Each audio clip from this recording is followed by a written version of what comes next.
नमस्कार दोस्तों, target classes official में आपका स्वागत है। हम लोग देखने वाले प्रैक्टिस सेट 26। तो चलते हैं, स्टार्ट करते हैं। पहला क्वेश्चन है, निम्न में से कौन प्राकृतिक पारिस्थितिक तंत्र का उदाहरण है? निम्न में से कौन प्राकृतिक पारिस्थितिक तंत्र का उदाहरण है? तो इसका आंसर होगा झील। क्या होगा? झील। अगला प्रश्न, पारिस्थितिक तंत्र के स्वपोषी घटक कौन होते हैं? पारिस्थितिक तंत्र के स्वपोषी घटक कौन होते हैं? तो मृतोपजीवी, अपघटक, पादप, इनमें से सभी। क्या होगा? इनमें से सभी। अगला प्रश्न, परावैंगनिक किरणें किस प्रकार के कैंसर का कारण बनती है? परावैंगनिक किरणें किस प्रकार के कैंसर का कारण बनती है? तो इसका आंसर होगा त्वचा। क्या होगा? त्वचा। अगला प्रश्न, निम्न में से कौन ग्रीन हाउस गैस का उदाहरण नहीं है? कौन ग्रीन हाउस गैस का उदाहरण नहीं है? तो कार्बन मोनोऑक्साइड। Carbon monoxide. अगला प्रश्न, निम्नलिखित ऊर्जा स्रोतों में कौन सा पर्यावरण को स्वच्छ रखने के लिए सर्वोत्तम है? निम्नलिखित ऊर्जा स्रोतों में कौन सा पर्यावरण को स्वच्छ रखने के लिए सर्वोत्तम है? इसका आंसर होगा सौर सेल। अगला प्रश्न, जैव ईंधन के संबंध में निम्न में से कौन सा कथन सत्य नहीं है? इसका असत्य है, मतलब असत्य कौन सा है? तो इसका आंसर क्या होगा? पहला, जैव ईंधन लागत प्रभावी होता है, ये सत्य नहीं है। अगला प्रश्न, अफ्रीका का सर्वोच्च पर्वत शिखर माउंट किलिमंजारो कहाँ स्थित है? अफ्रीका का सर्वोच्च पर्वत शिखर माउंट किलिमंजारो कहाँ स्थित है? इसका आंसर होगा तंजानिया। कहाँ है? तंजानिया। अगला प्रश्न, भारत के किस भाग में लौटते हुए मानसून के कारण वर्षा होती है? भारत के किस भाग में लौटते हुए मानसून के कारण वर्षा होती है? इसका आंसर होगा तमिलनाडु। कहाँ होगा? तमिलनाडु। अगला प्रश्न, निम्नलिखित में से कौन हॉर्न ऑफ अफ्रीका के अंतर्गत नहीं आता है? कौन हॉर्न ऑफ अफ्रीका के अंतर्गत नहीं आता है? इसका आंसर होगा बरमूडा। क्या होगा? बरमूडा। अगला प्रश्न, काजू की खेती के लिए कौन सी मिट्टी सर्वाधिक प्रयुक्त है? काजू की खेती के लिए कौन सी मिट्टी सर्वाधिक प्रयुक्त है? तो इसका आंसर होगा लेटेराइट मिट्टी। कौन सी मिट्टी? लेटेराइट मिट्टी। अगला प्रश्न, राष्ट्रीय जल संसाधन परिषद का गठन कब किया गया था? राष्ट्रीय जल संसाधन परिषद का गठन कब किया गया था? इसका आंसर होगा 1983। 1983। अगला प्रश्न, भारत में कर्मचारी राज्य बीमा योजना की शुरुआत किस वर्ष की गई? भारत में कर्मचारी राज्य बीमा योजना की शुरुआत किस वर्ष की गई? इसका आंसर होगा 1952। 1952। अगला प्रश्न, दिए गए विकल्पों में से किसे सेवा क्षेत्र भी कहा जाता है? तो तृतीय क्षेत्र को सेवा क्षेत्र भी कहा जाता है। अगला प्रश्न, वास्तविक सकल घरेलू उत्पाद को किस पर मापा जाता है? वास्तविक सकल घरेलू उत्पाद को किस पर मापा जाता है? तो इसका आंसर होगा स्थिर दाम पर। स्थिर दाम पर। अगला प्रश्न, निम्न में से किसने धन के निष्कासन को अनिष्टों का अनिष्ट यानी एविल ऑफ ऑल एविल कहा था? इसका आंसर होगा दादा भाई नौरोजी। दादा भाई नौरोजी। अगला प्रश्न, राष्ट्रीय आय है क्या होगा इसका? तो NNP माइनस अप्रत्यक्ष कर प्लस इमदाद। अगला प्रश्न, समान कार्य के लिए समान वेतन भारतीय संविधान में निम्न में से किसमें सुनिश्चित किया गया है? तो किसमें सुनिश्चित किया गया है? तो राज्य के नीति निर्देशक तत्व में।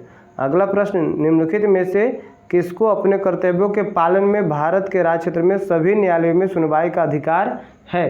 तो किसे है? महान्यायवादी को। महान्यायवादी को।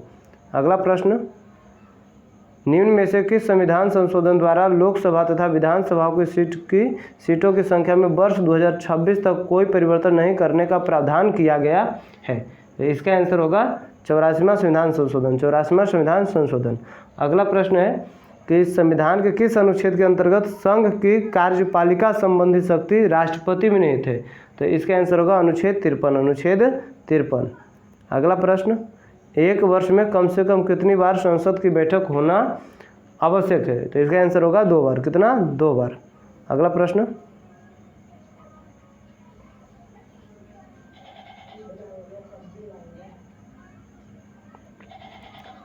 भारत में एक नया राज्य सृजित करने वाला विधेयक को पारित होना अनिवार्य है, यानी संसद में साधारण बहुमत द्वारा। संसद में साधारण बहुमत द्वारा। अगला प्रश्न, भारत में पंचायती राज व्यवस्था का शिल्पी किसे कहा जाता है? भारत में पंचायती राज व्यवस्था का शिल्पी किसे कहा जाता है? इसका होगा answer VR. Mehta, VR. Mehta. अगला प्रश्न, निम्न में से किस अधिनियम द्वारा अप्रत्यक्ष चुनाव प्रणाली की शुरुआत हुई है? इसका होगा आंसर 1892 ईस्वी का भारत परिषद अधिनियम, 1892 ईस्वी का भारत परिषद अधिनियम।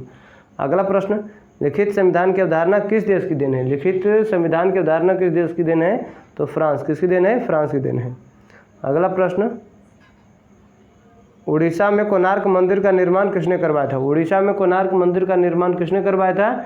तो राजराज प्रथम। अगला प्रश्न, सल्तनत काल में सबसे बड़ा साम्राज्य किसका था? सल्तनत काल में सबसे बड़ा साम्राज्य किसका था? तो मोहम्मद बिन तुगलक का। अगला प्रश्न, सल्तनत काल में गैर मुसलमानों से लिए जाने वाला धार्मिक कर क्या कहलाता था? सल्तनत काल में गैर मुसलमानों से लिए जाने वाला धार्मिक कर क्या कहलाता था? इसका आंसर होगा जजिया। क्या? जजिया। अगला प्रश्न, शाहजहां के शासनकाल में आए विदेशी यात्रियों पर विचार कीजिए। विचार क्या करना है? इसमें कौन आया था शाहजहां के शासनकाल में? तो केवल बारबोसा आया था। कौन आया था? केवल बारबोसा। ऑप्शन नंबर क्या होगा? सी। अगला प्रश्न, निम्नलिखित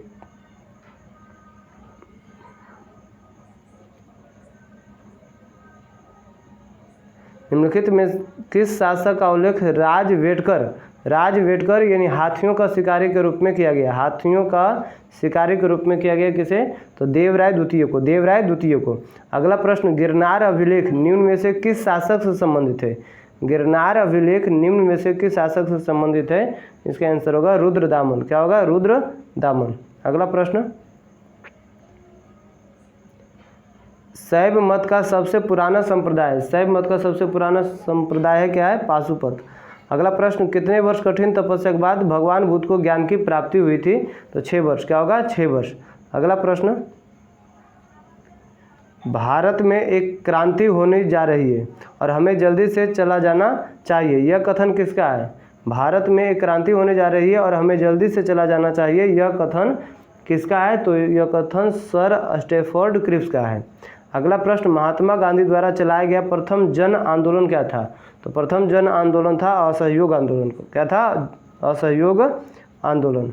अगला प्रश्न, भारत में मिट्टी बचाओ आंदोलन कहाँ से प्रारंभ हुआ? भारत में मिट्टी बचाओ आंदोलन कहाँ से प्रारंभ हुआ? महाराष्ट्र से। अगला प्रश्न, गांव में आयोजित होने वाला भारतीय राष्ट्रीय कांग्रेस का प्रथम अधिवेशन कब हुआ? गांव में आयोजित होने वाला भारतीय राष्ट्रीय कांग्रेस का प्रथम अधिवेशन कब हुआ? इसका आंसर होगा 1937। कब? 1937। अगला प्रश्न,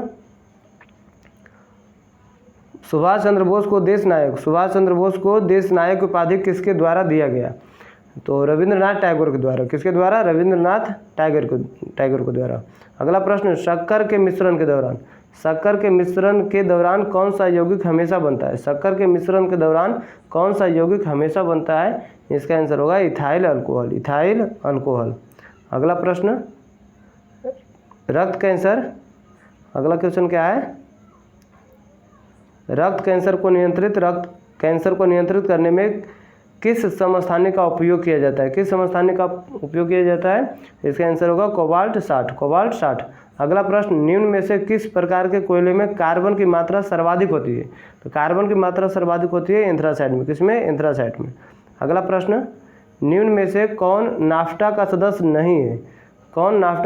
देश नहीं है? इसका आंसर होगा ग्रेट ब्रिटेन नाफ्टा का सदस्य देश नहीं है। अगला प्रश्न, कौन सा रसायन रक्त कोष ब्लड बैंक में मिलाकर रखा जाता है? इसका आंसर होगा वी और सी यानी सोडियम नाइट्रेट और डेक्स्ट्रो। अगला प्रश्न,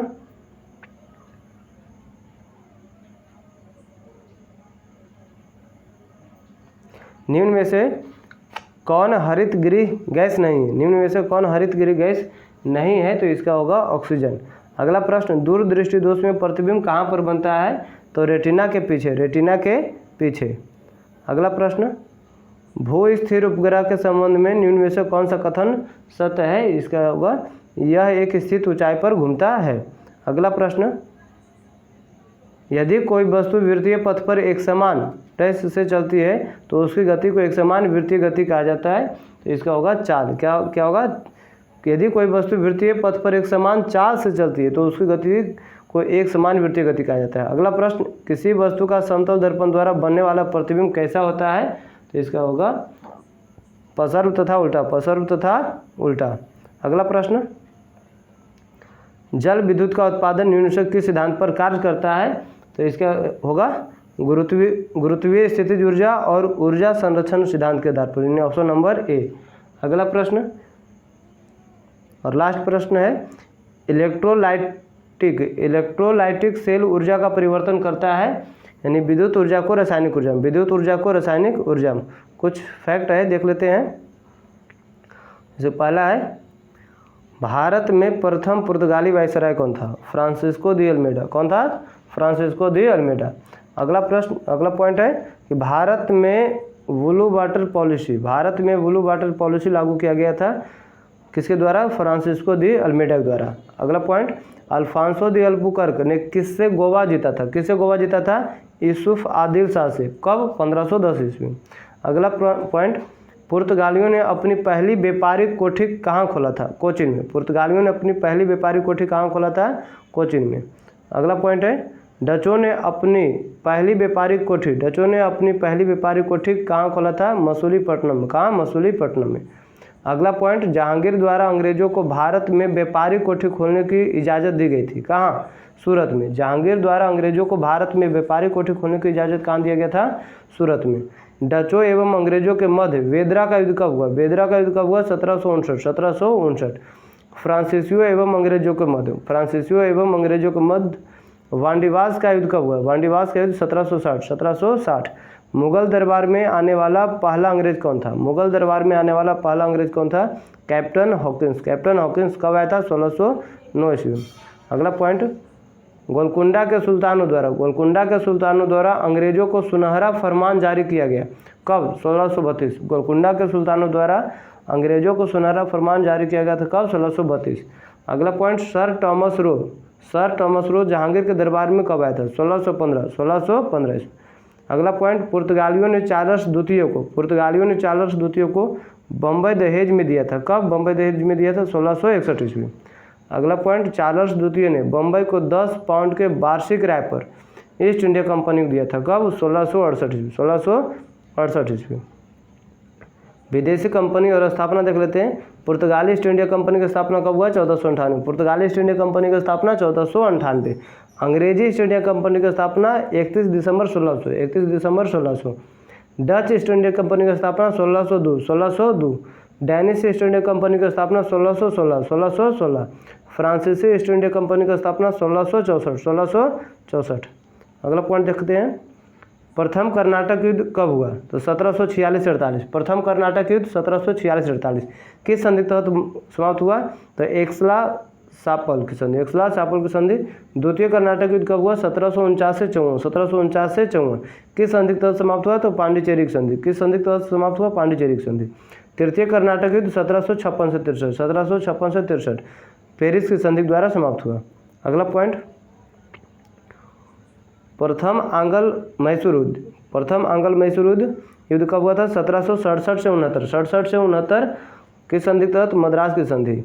द्वितीय आंग्ल मैसूर युद्ध 1780 से 84 मंगलौर की संधि और गवर्नर जनरल कौन था? Warren Hastings. तृतीय आंग्ल मैसूर युद्ध 1790 से 92 श्रीरंगपट्टनम की संधि से समाप्त हुआ और इस समय गवर्नर जनरल कौन था? Lord Cornwallis. चतुर्थ आंग्ल मैसूर युद्ध 1799, इस समय गवर्नर जनरल कौन था? Lord Wellesley. वीडियो देखने के लिए बहुत बहुत धन्यवाद।